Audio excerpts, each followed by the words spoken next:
నమస్తే, welcome to 9+ news. Delhi మెడలు వంచుతామని దక్షిణాది నేతలు రాష్ట్రంలో ఉన్నప్పుడు చెబుతారు. కానీ ఢిల్లీకి ఎందుకు భయపడతారు? మాటలు ఎందుకు రావట్లేదని AP deputy CM Pawan Kalyan ప్రశ్నించారు. ఢిల్లీలోని అశోక హోటల్లో జరిగిన సేనా ప్రస్థానం దేశ సమగ్రత కోసం అనే సమావేశంలో ఆయన జనసేన శ్రేణులకు దిశానిర్దేశం చేశారు. జనసేన ఆవిర్భావం నుంచి దేశ సమగ్రతకే ప్రాధాన్యత ఇచ్చిందన్నారు పవన్ కళ్యాణ్. తెలంగాణ ఏర్పాటును జనసేన ఎప్పుడూ వ్యతిరేకించలేదని పవన్ కళ్యాణ్ గుర్తు చేశారు. 2014లో ఆంధ్రప్రదేశ్ను కాంగ్రెస్ విభజించిన తీరుపైనే ఆవేదన వ్యక్తం చేశామని చెప్పారు. ఆ విభజన అసంతృప్తి, అశాంతిని సృష్టించిందని, ఇప్పటికీ ఆస్తుల పంపకాలు లాంటి కొన్ని అంశాల్లో విభజన అసంపూర్తిగా ఉందని పవన్ కళ్యాణ్ ఆవేదన వ్యక్తం చేశారు. తెలంగాణలో జనసేన సభకు అనుమతి ఇవ్వకపోవటాన్ని ఆయన తప్పుపట్టారు. రాజకీయ పార్టీలు తమ స్వల్ప ప్రయోజనాల కోసం దేశ సమగ్రతను ప్రమాదంలోకి నెట్టడం కరెక్ట్ కాదన్నారు. అనేక మార్లు చెప్పాను. 2014లో కాంగ్రెస్ పార్టీ ఆంధ్రప్రదేశ్ రాష్ట్రాన్ని విభజించిన తీరు మీద మనం ఆవేదన వెలిబుచ్చాం తప్ప ఇక్కడ తెలంగాణ రాష్ట్ర విభజనని జనసేన ఏ రోజు కూడా దాన్ని అడ్డు చెప్పలేదు. ఇది 2009 నుంచి నేను రిపీటెడ్గా చెప్తున్నా. This is my commitment and also Janasena's commitment for betterment of Telangana, for the statehood of Telangana.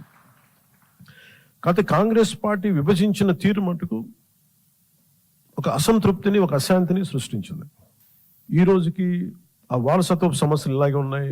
ఆస్తుల పంపకాలు కావచ్చు, అంటే ఇవన్నీ కాంగ్రెస్ పార్టీ ఆ రోజు చేసిన విభజించిన విధానం కానీ, వాళ్ళ డివిజివ్నెస్ అప్రోచ్ కానీ ఈ రోజుకి ఆ ధోరణి మారలేదు. దానికి ఉదాహరణ ఇటీవల తెలంగాణలో జనసేన సభని అనుమతులు ఇవ్వకుండా అడ్డుకోవడం. ఈరోజు ఎజెండాలో ఇది ప్రధానాంశం కానప్పటికీ కూడా ప్రతిసారి ఒక్కొక్క రాజకీయ పార్టీ తమ సొంత రాజకీయ సరిహద్దులు పెట్టుకొని ఎలాంటి విభజనలు సృష్టిస్తారో చెప్పడానికి నేను దీన్ని ఒక ఉదాహరణగా చెప్తున్నాను.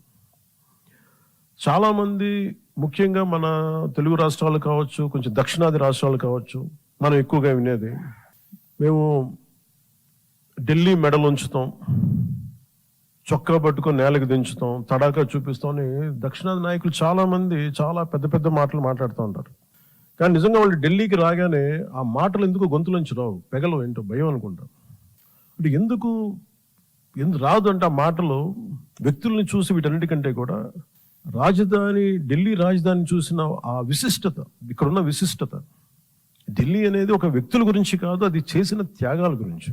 140 కోట్ల మంది ప్రజలను సురక్షితంగా ఉంచడానికి, పరిపాలించడానికి నిరంతరం పోరాడుతున్న ఎన్నో నిబద్ధత కలిగిన సంస్థలు, అది న్యాయ వ్యవస్థలు కావచ్చు, రాజకీయ వ్యవస్థలు కావచ్చు, అడ్మినిస్ట్రేటివ్ వ్యవస్థలు కావచ్చు, డిఫెన్స్ వ్యవస్థలు కావచ్చు, ఇవన్నీ దగ్గరుండి చూసినప్పుడు మనకు అలాంటి మాటలు పెగలవు. తమ ప్రాంతాల్లో, మన రాష్ట్రాల్లో ఉండి పెద్ద మాట్లాడే నాయకులందరూ కూడా ఇక్కడికి వచ్చినప్పుడు ఢిల్లీ తాలూకు ఈ గాఢతను చూసిన తర్వాత ఈ దేశం యొక్క సమగ్రతని అర్థం చేసుకుంటారు. మీరు ఇండియా గేట్కి వెళ్తే ఈ దేశాన్ని ఏకతాటిపై ఉంచడానికి సైనికులు చేసిన త్యాగాలు మనకు అర్థమవుతాయి. ఒక సెంట్రల్ హాల్కి వెళ్తే 370కి పైగా న్యాయ నిపుణులు, అంబేద్కర్ గారు రాజ్యాంగ సారథిగా, చాలా మంది ప్రముఖ